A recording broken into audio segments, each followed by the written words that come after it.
Hello नमस्कार दोस्तों, स्वागत है आप सभी का। आज हम आपके लिए लेकर आए हैं 31 जुलाई का इम्पोर्टेंट करंट अफेयर। तो आज हम आपके साथ बात करेंगे 31 जुलाई के करंट अफेयर्स के बारे में। इसमें हम आपके लिए इम्पोर्टेंट प्रश्न सभी प्रतियोगी परीक्षाओं के लिए हैं और लिए लेकर आए हैं। साथ ही आपको यहाँ पर पीडीएफ भी मिल जाएगा, तो पीडीएफ आप हमारे डिस्क्रिप्शन पर पीडीएफ भी डाउनलोड कर सकते हैं। पीडीएफ की लिंक आपको डिस्क्रिप्शन पर मिल जाएगी, वहाँ से आप पीडीएफ भी इसका डाउनलोड करके अपना पूरा रिवीजन कर सकते हैं और एक नोट्स के रूप में भी उसको तैयार करके रख सकते हैं अपने पास। तो यदि हम बात करें, सबसे फर्स्ट क्वेश्चन जो है आपका, पहला क्वेश्चन है हमारा कि 5 राफेल फाइटर जेट्स की पहली खेप वायुसेना के किस एयरबेस में आया है। तो 5 जो राफेल जेट्स की पहली खेप आई है हमारे देश में, वह किस एयरबेस में आई है। तो यहाँ आपका आंसर है अम्बाला। तो बी ऑप्शन यहाँ आपका राइट आंसर होगा, अम्बाला एयरबेस। तो अम्बाला एयरबेस में वायुसेना के 5 बेड़े में 5 सुपरसोनिक राफेल शामिल हो गए हैं। इन फाइटर विमानों की अम्बाला एयरबेस पर 29 जुलाई को हैप्पी लैंडिंग कराई गई है।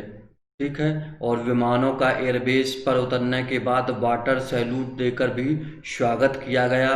भारत और फ्रांस के बीच 36 राफेल विमानों की डील है, जिसमें से आपके 36 में से 30 लड़ाकू विमान हैं, जबकि 6 ट्रेनर विमान हैं, जो ट्रेनर विमान 2 सीटों वाले होंगे। तो यदि ये आपका अम्बाला एयरबेस में उतारे गए हैं, तो अम्बाला एयरबेस कहाँ पर है, तो वह आपका हरियाणा में स्थित है। और भारतीय वायुसेना को हम इंडियन एयरफोर्स भी कहते हैं। हमारी भारतीय वायुसेना की स्थापना हुई थी 8 अक्टूबर 1932 को और मुख्यालय है वायुसेना का नई दिल्ली में। साथ ही वायुसेना दिवस हम मनाते हैं 8 अक्टूबर को, और वायुसेना के अध्यक्ष हैं air chief marshal RKS Bhadauria ji. यदि हम साथ ही अन्य सेना प्रमुखों की बात करें, तो भारतीय रेलवे सुरक्षा बल, जिसको हम RPF कहते हैं, RPF के महानिदेशक हैं अनुप कुमार जी। ठीक है, और केंद्रीय औद्योगिक सुरक्षा बल CISF के अध्यक्ष हैं राजेश रंजन जी। साथ ही केंद्रीय रिजर्व पुलिस बल CRPF के अध्यक्ष हैं आनंद प्रकाश माहेश्वरी जी। और सशस्त्र सीमा बल SSB के महानिर्देशक हैं कुमार राजेश चंद्र जी। और थल सेना के अध्यक्ष हैं आपके जनरल मुकुंद नरवणे जी। और उपसेना प्रमुख हैं SK सैनी जी। और chief of defence staff CDS Bipin Rawat ji हैं। भारतीय नौसेना या नेवी के अध्यक्ष हैं एडमिरल करमबीर सिंह। और भारतीय तटरक्षा बल के अध्यक्ष हैं कृष्ण स्वामी नटराज जी। और भारतीय सुरक्षा गार्ड NSG के अध्यक्ष हैं अनूप कुमार सिंह जी। तो साथ ही ये जो आपके प्रमुख सेना प्रमुख हैं, उनके बारे में यहाँ पर आपको हमने जानकारी दी। साथ ही हम यहाँ बात करते हैं हरियाणा के बारे में। क्योंकि हरियाणा में इनको लॉन्च किया गया है।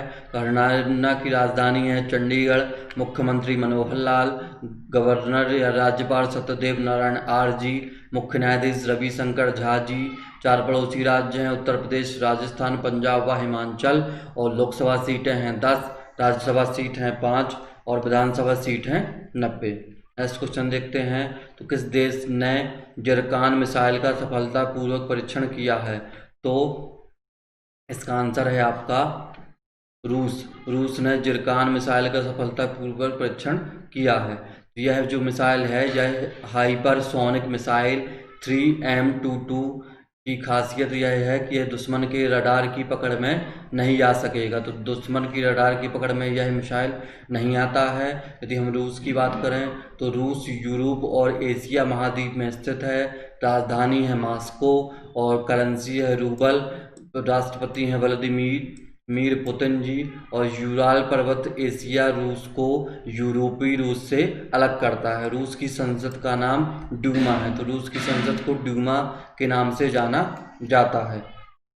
अगला है हमारा कि UBA IIT दिल्ली और विजाना भारती ने किसके साथ त्रिपक्षीय एमओयू पर हस्ताक्षर किया है? तो त्रिपक्षीय एमओयू पर जो हस्ताक्षर हुआ है वह किसके साथ हुआ है? तो ये आपका आंसर है CSIR।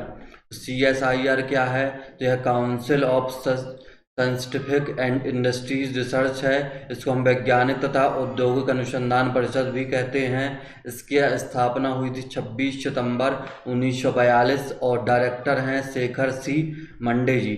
नेक्स्ट क्वेश्चन है, ग्रीन पैनल कंपनी के अध्यक्ष कौन नियुक्त किए गए हैं? तो नए अध्यक्ष कौन चुने गए हैं ग्रीन पैनल कंपनी के? तो यहाँ आपका आंसर है अनिल झा। तो अनिल झा को ग्रीन पैनल कंपनी का अध्यक्ष चुना गया है। यह कंपनी जो है यह लकड़ी के पैनल बनाने का काम करती है। नेक्स्ट क्वेश्चन है, तो क्लाइमेट चेंज पर यूएन के युवा सलाहकार ग्रुप के लिए किस भारतीय को चुना गया है? तो किस भारतीय को यूएन के युवा सलाहकार ग्रुप के लिए चुना गया है? तो आपका आंसर है अर्चना सोरेंग। तो इनको भारत की जलवायु कार्यकर्ता हैं ये।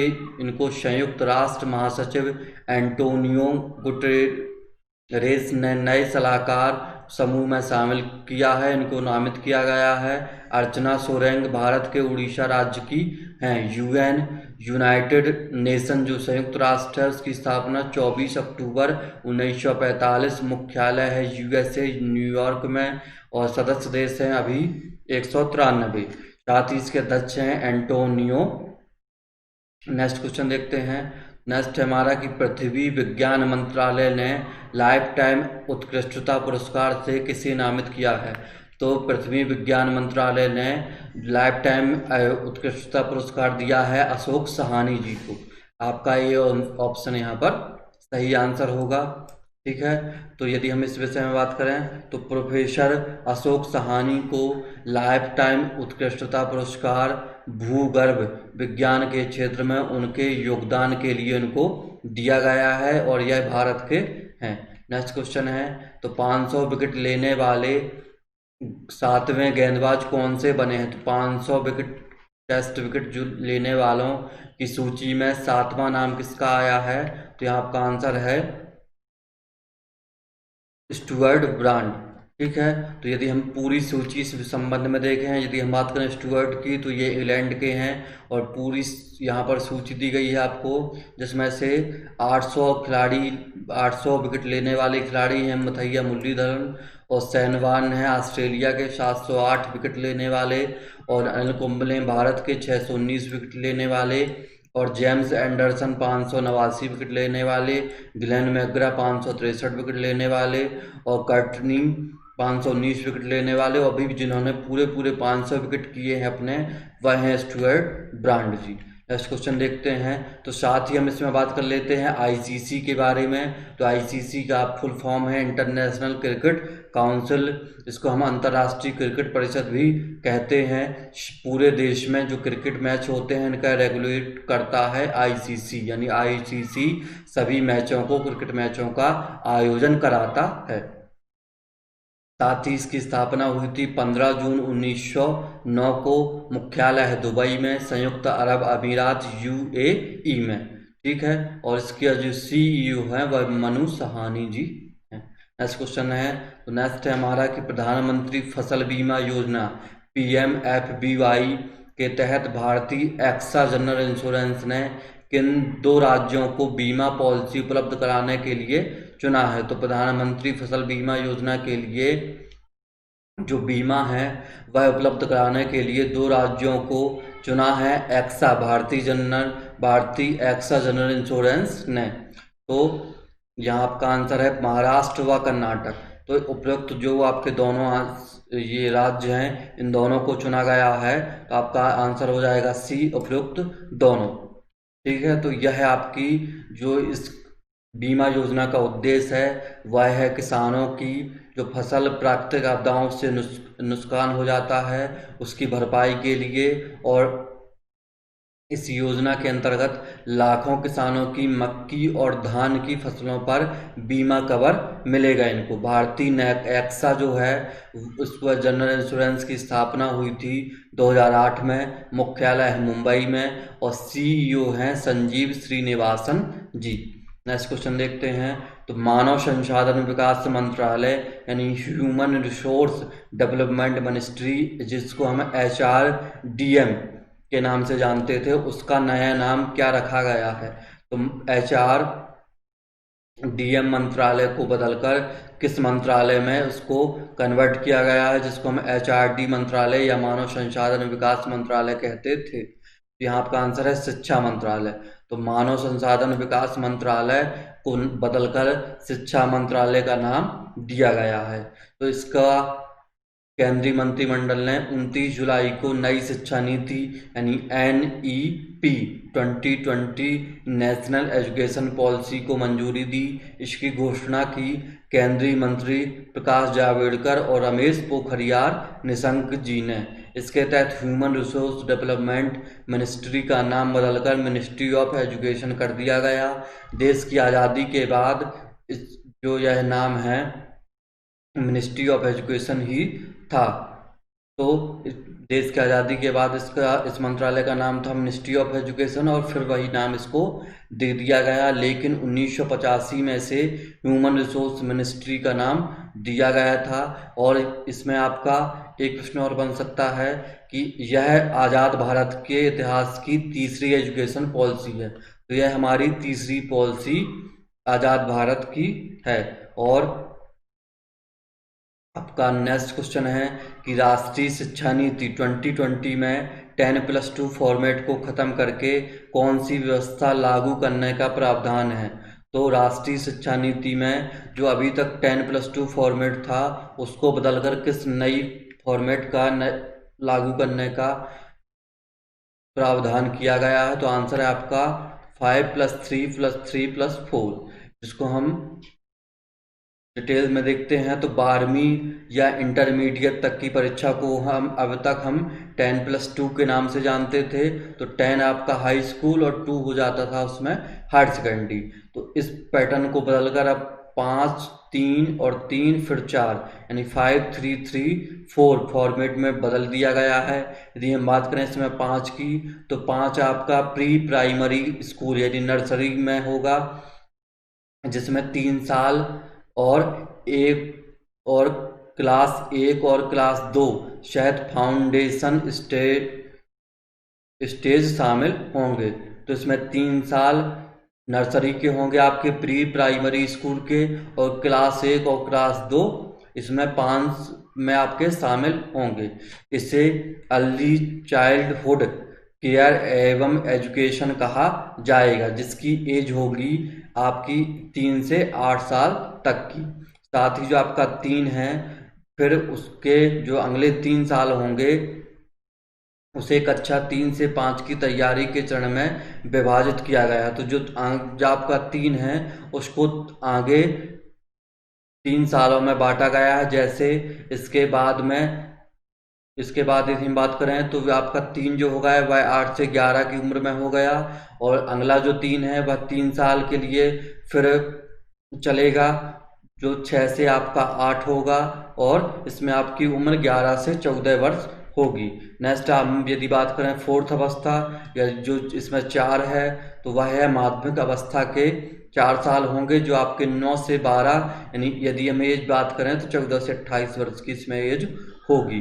तो बुनियादी साक्षरता और संख्यात्मक ज्ञान पर एक राष्ट्रीय मिशन स्थापित की जाएगी इसमें, और क्लास 3, 5 और 8 के लिए नेशनल ओपन स्कूल और स्टेट ओपन स्कूल के माध्यम से ओपन लर्निंग भी करवाई जाएगी। ऐसे छात्रों के लिए जो ड्रॉप आउट हैं और जो मुख्य धारा से अलग होकर पढ़ना चाहते हैं उनके लिए यह व्यवस्था होगी। और स्कूलों में कला, वाणिज्य, विज्ञान स्ट्रीम का कोई कठोरता से पालन नहीं होगा। छात्र अब जो भी पाठ्यक्रम चाहे वह ले सकते हैं, और राज्य विद्यालय नियामक प्राधिकरण प्रत्येक राज्य के लिए राज्य विद्यालय नियामक प्राधिकरण नामक एक स्वतंत्र राज्यव्यापी नियामक संस्था बनाई जाएगी। तो शिक्षा नीति में बदलाव करते हुए उसको 4 चरणों में विभाजित किया गया है। नेक्स्ट क्वेश्चन है हमारा, ITC ने किस मसाला कंपनी का अधिग्रहण किया है? तो यहाँ आपका आंसर है सनराइज फ्रूट्स। सनराइज फूड्स का अधिग्रहण करते हुए आईटीसी ने उसको अपने में शामिल किया है। तो आईटीसी क्या है? तो यह एक कंपनी, भारत की एक एफएमसीजी कंपनी है, जिसको हम बोल सकते हैं फास्ट मूवमेंट और कंज्यूमर गुड्स। तो जो वस्तुएं तेजी से बिकने वाली जो वस्तुएं हैं उनका उत्पादन करने वाली यह कंपनी है। इसकी स्थापना 24 अगस्त 1910 में हुई थी। मुख्यालय कोलकाता पश्चिम बंगाल में है और चेयरमैन तथा एमडी हैं संजीव पुरी जी। नेक्स्ट क्वेश्चन है, तो केंद्र सरकार ने वित्त वर्ष 2018-19 के लिए इनकम टैक्स रिटर्न की तिथि कब तक के लिए बढ़ा दी है? तो इनकम टैक्स रिटर्न भरने की तिथि कब तक के लिए बढ़ा दी गई है? 18-19 के लिए। तो यहाँ आपका आंसर है 30 सितंबर।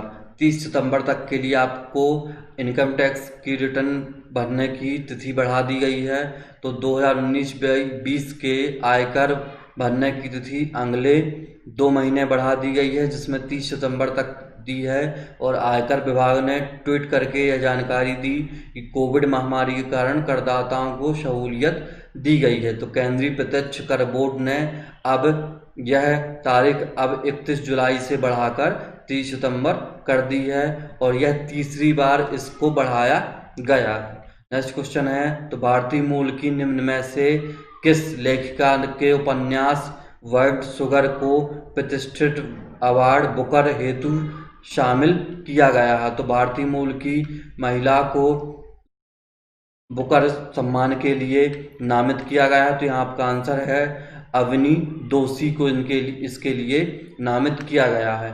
तो दुबई में रहने वाली भारतवंशी लेखिका अवनी दोषी समेत 13 लेखकों को 2020 के बुकर पुरस्कार के लिए संक्षिप्त सूची में शामिल किया गया है। उस सूची में 2 बार बुकर पुरस्कार जीत चुकी हिलेरी मैंटल का भी नाम है। चयन मंडल ने लेखकों की संक्षिप्त सूची तैयार करने के लिए ब्रिटेन और आयरलैंड में अक्टूबर 2019 से प्रकाशित 162 उपन्यासों का आकलन किया था।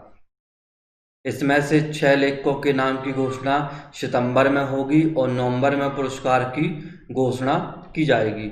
नेक्स्ट क्वेश्चन है, तो हाल ही में किस भारतीय क्रिकेटर ने फर्स्ट क्लास और आईपीएल क्रिकेट के सभी प्रारूपों से संन्यास लेने की घोषणा की है? तो आंसर है आपका रजत भाटिया। रजत भाटिया ने 20 साल के लंबे करियर को विराम देते हुए 1999 से 2000 में रणजी तमिलनाडु के खिलाफ घरेलू क्रिकेट में इन्होंने डेब्यू किया था 1900 से 2000 के बीच में। दिल्ली की तरफ से रणजी करियर की शुरुआत करने वाले इन्होंने अपना आखिरी खेल पिछले साल उत्तराखंड की तरफ से खेला और उन्होंने साल 2019 में अंतिम रणजी मैच खेला था। साल 19-20 के सीजन में रजत भाटिया ने शानदार खेल खेलते हुए 175 की बेमिसाल औसत से 700 रन बनाए थे। तो इन्होंने अपने क्रिकेट करियर से संन्यास ले लिया है, क्रिकेट करियर को विराम दे दिया है। नेक्स्ट क्वेश्चन है, तो केंद्रीय मंत्रिमंडल ने हाल ही में पारंपरिक चिकित्सा पद्धति और होम्योपैथी के क्षेत्र में सहयोग पर भारत और किस देश के बीच समझौता ज्ञापन यानी MOU को मंजूरी दे दी है? तो पारंपरिक चिकित्सा पद्धति और होम्योपैथी के क्षेत्र में केंद्रीय मंत्रिमंडल ने भारत और किस देश के बीच समझौते को मंजूरी दी है? तो यहाँ आपका आंसर है जिम्बाब्वे। तो जिम्बाब्वे और भारत के बीच यह समझौता हुआ है जिसको केंद्रीय मंत्रिमंडल ने मंजूरी दी है और प्रधानमंत्री मोदी की अध्यक्षता में हुई बैठक में इस विषय पर भारत और जिम्बाब्वे के बीच समझौते पर हस्ताक्षर किए गए और ज्ञापन को पूर्ण प्रभाव से स्वीकृति प्रदान कर दी गई है। ज्ञापन का जो मुख्य उद्देश्य है वह समानता और आपसी लाभ के आधार पर दोनों देशों के बीच पारस्परिक चिकित्सा पद्धति के क्षेत्र में सहयोग को मजबूत करना है और इसे बढ़ावा देना और विकसित करने का है। तो भारत और जिम्बाब्वे के बीच यह समझौते पर हस्ताक्षर किए गए हैं। तो ये थे आपके आज के इम्पोर्टेंट करंट अफेयर्स के इम्पोर्टेंट प्रश्न, साथ ही आपके उनसे संबंधित फैक्ट। आपको इसका PDF डिस्क्रिप्शन पर लिंक मिल जाएगी, वहाँ से आप PDF भी इसका डाउनलोड करके अपना रिवीजन कर सकते हैं। और आप हमारे चैनल पर, टेलीग्राम चैनल पर जुड़कर सभी PDF भी एक साथ प्राप्त कर सकते हैं। तो ये आपको आज की क्लास कैसी लगी कमेंट करके ज़रूर बताएं। और यदि आप हमारे चैनल पर नए हैं तो सब्सक्राइब करके बेल आइकन दबाना ना भूलें, जिससे आपको हर इम्पोर्टेंट नोटिफिकेशन क्लास का मिलता रहेगा। तो जय हिंद, नमस्कार।